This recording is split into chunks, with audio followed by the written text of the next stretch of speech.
Hey, Usana United. Welcome to Tuesday, Ask a Leader.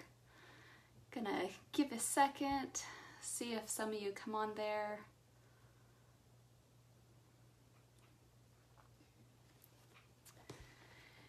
Today, we're gonna be talking about distractions. So I am hoping that my kiddos will follow my instructions and not be a distraction. So, hey, Kay.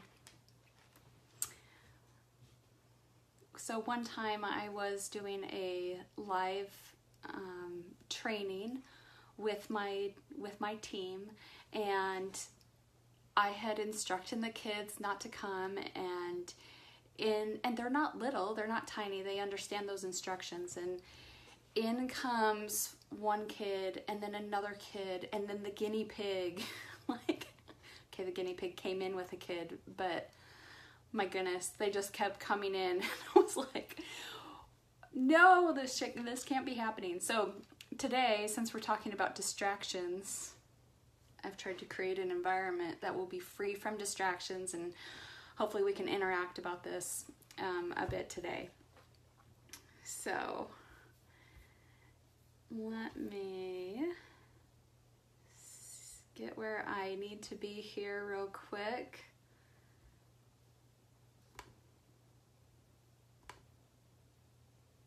And there we go.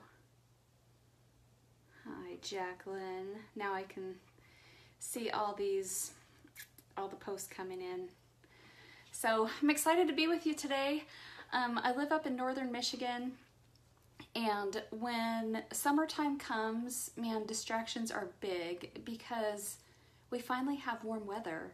We finally have sunshine, and it's time to go to the lake, and the kids are out of school. And I know for me, it feels like there's 100 more reasons to be distracted when it comes to being summertime. So that's part of why I wanted to talk about this today, and distractions, I think, are a reality for a lot of us. So what can we do? What have I learned to be able to do in order to follow through with the things that I want to do? So I want to talk through four things that can help us and that help me. And of course, this comes from experience, from a lot of experience of being having distractions in my life. So the first thing is that we must decide what we want. We have to choose what we're going to do, what goal we want, what thing we're going to go after. Now, whether this is how much weight I want to lose, how much income I want to bring in, what rank I want to be at, how big I want my team to be, whatever these things are, we must decide what's most important and what we're going to go after. I know one of the challenges that I have is sometimes deciding too many things. Like, well, I want to do this and this and this and this, and so then I try and do all of it. And really this deciding factor is kind of narrowing it down to one main purpose, one main goal, so that I can be focused. So I think that's one of the first distractions, is too many directions, too many decisions. I don't know about you, but when I'm in a really good place, I feel like I could take on the whole world. So sometimes I commit myself to too many things because I'm feeling so awesome. Like I'm gonna, remodel the house and build my business and, I don't know, plant a garden, whatever. But I get too many things going at once, and then I don't do well at any of them, and I don't accomplish any of them. So this decision part, I think, is really becoming more singular in our focus, more determined about what it is that we want to do. So what's one thing that if you focused on it, if you worked on that one thing, what is that one thing that would impact your business and your life the most? So one singular goal, if you accomplished that, if you worked for that, that it would change your life. It would change your business, would change how things operate. And that is that decision, and then that helps you create what is this one thing that I'm going to go after. So then that, I coach volleyball, and one of the things we talk about is mental toughness. And I believe there's two parts to mental toughness: eliminating doubt and eliminating distractions. So this decision part, when I eliminate, it's part of eliminating doubt. In other words, I'm eliminating doubt about what I'm doing and what direction I'm going, and I'm choosing a path that I'm going to go on. And so that's going to eliminate doubt and help me know exactly what to do. And it's going to shape all of my other decisions. So the next thing is to plan your life around that choice. So plan your life around what's important.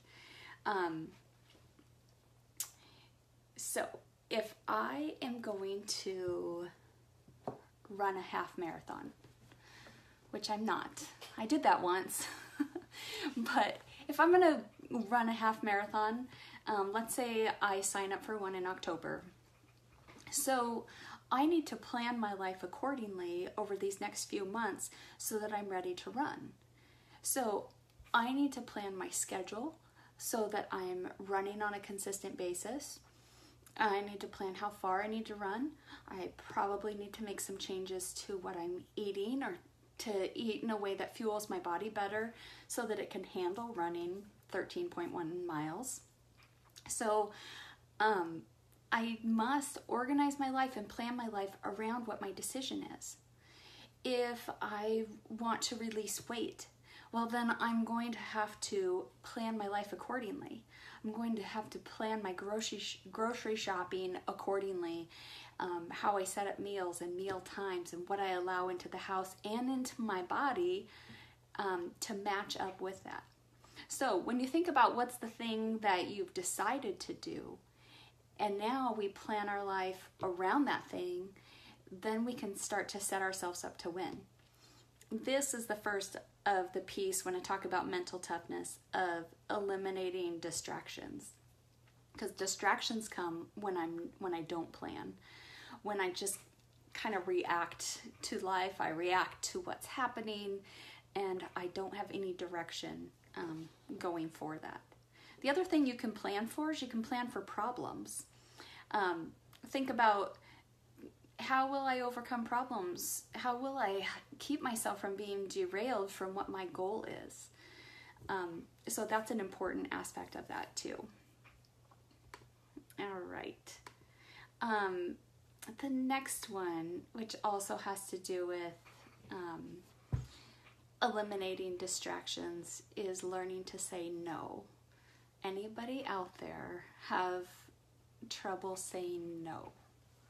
Not talking about to bad things necessarily, although maybe, but anybody who can relate to that, give me a thumbs up. Like, yeah, I have trouble saying no sometimes. Anyone? So overcommitment can really keep us from hitting our goal. So we have to learn to say no. If we say yes to something, I see the thumbs up coming now. If we say yes to something, then that means we're saying no to something else.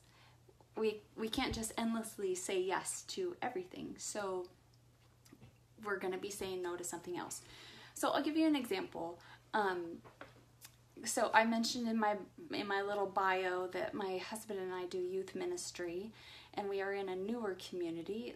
Just a couple of years we've been here, and one of the things that that we want to do is really minister and dig in deep with the teenagers here in our town.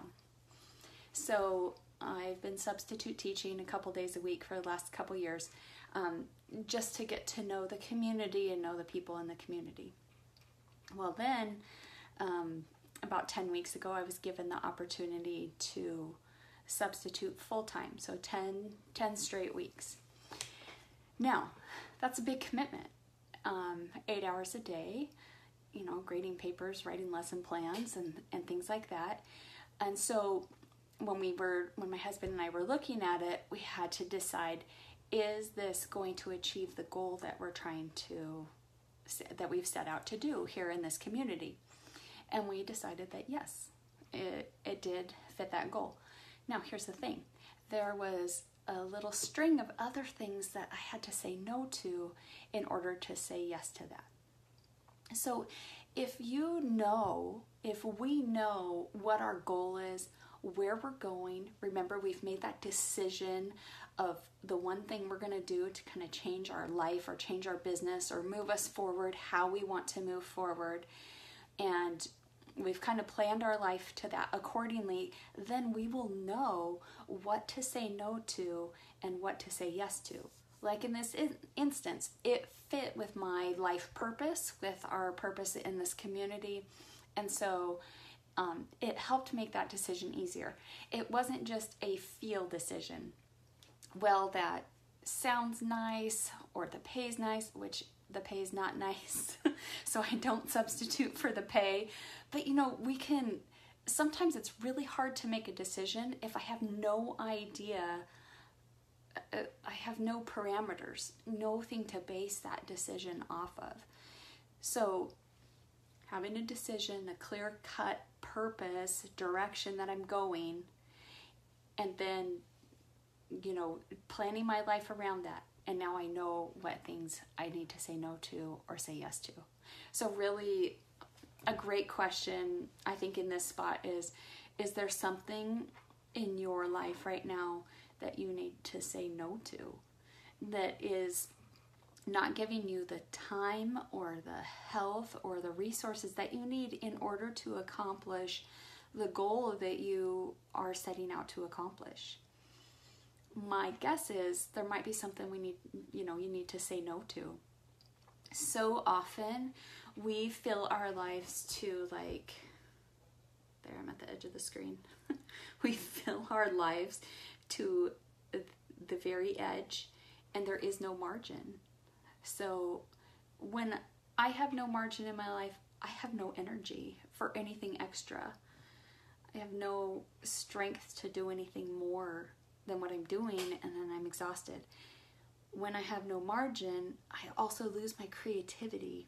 And creativity is so important in building this business, so important in moving forward in things in our life. So figure out what you're going to say no to. And yes, Kay, margin is a good thing. If you haven't experienced margin in your life, I encourage you to find some. Find something you can say no to that creates a little space in your life. Man, it's re-energizing and it feels good. So here's the thing. A lot of times, the things that we say yes to, they suck our energy and they suck our time. So say no to energy suckers and time suckers so that we can focus time and energy in the things that create the life that we really want to create. Here's my challenge in this. Don't cave. If you have determined what you're going to do and you've planned your life accordingly, don't cave in and start saying yes to something just because it's good. So a lot of times we say yes because we might be good at it. Like, I bet a lot of you, all of you, could say yes to 10 things right now that you would be good at, you would do well at.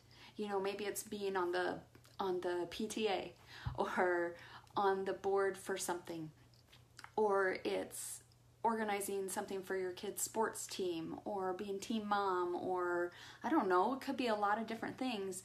So there's all these things that you could say yes to because you would be good at them. You would have something to contribute. So that's why it's so important to get really clear on what those things are that you need to say yes or no to. That's awesome, Patty. I get distracted working from home and thinking I can throw a quick load of laundry and things like that. Yes. Those are good things. Doing the laundry, that's a good thing. Getting dinner on the table, those are good things. But yeah, when we have them planned out and put into the proper time, like I know that I'm going to work my power hour, I'm going to block out my 45 minutes to an hour where I'm going to be in here with the door shut, no distractions, and I'm going to get these things accomplished. Then maybe I set up a 15-minute break and I throw laundry and get my snack or put dinner in the crock pot or whatever it is. But if I don't set a timer, I'm away from my office forever.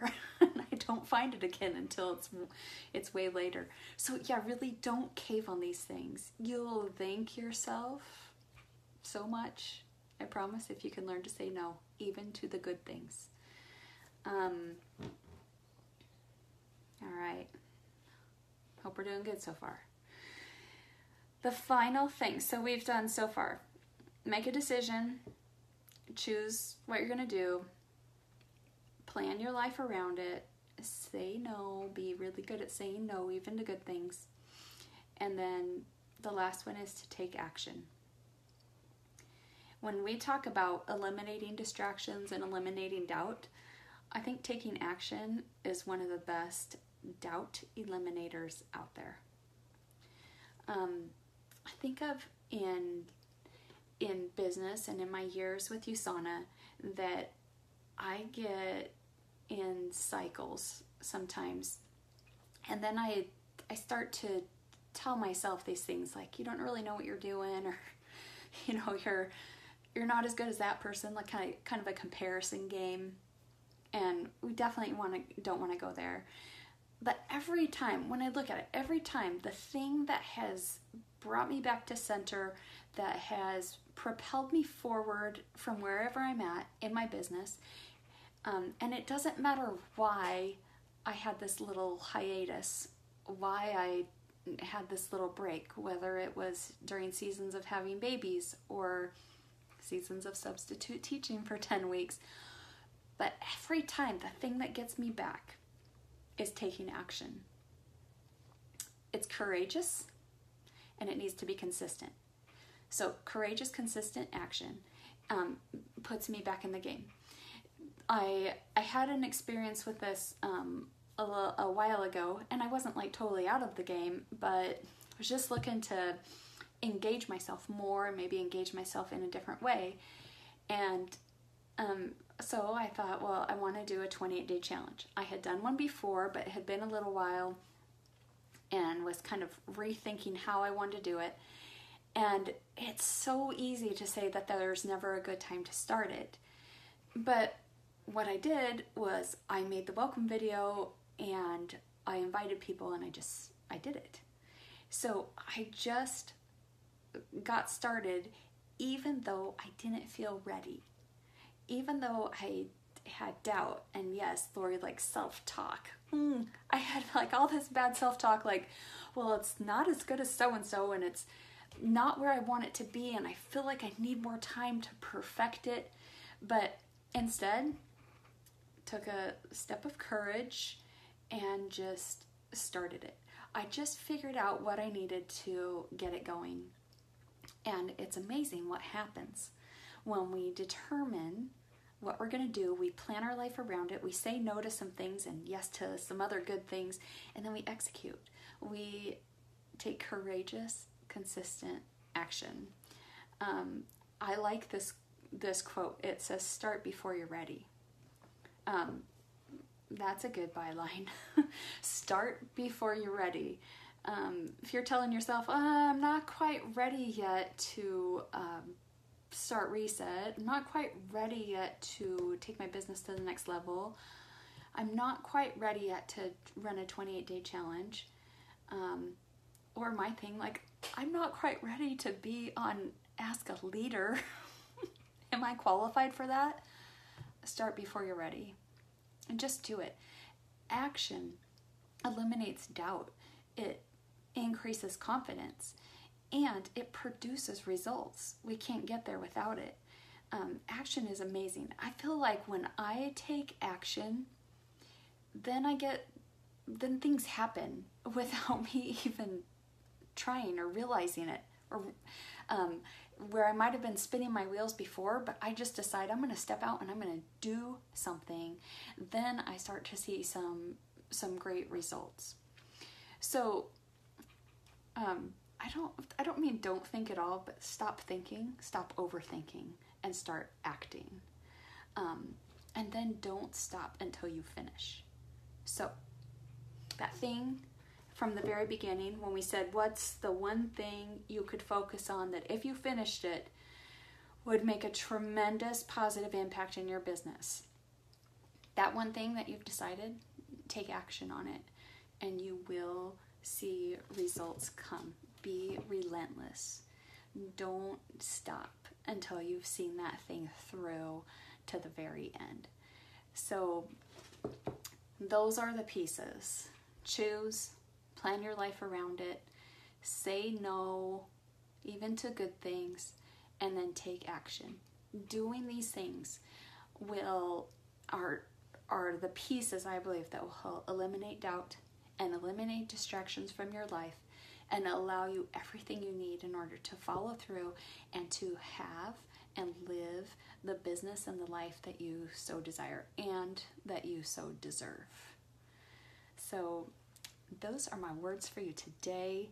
I look forward to scrolling through comments and interacting with you throughout the afternoon and the rest of the day today. So thanks for being on. Thanks for following along. And we will talk to you later.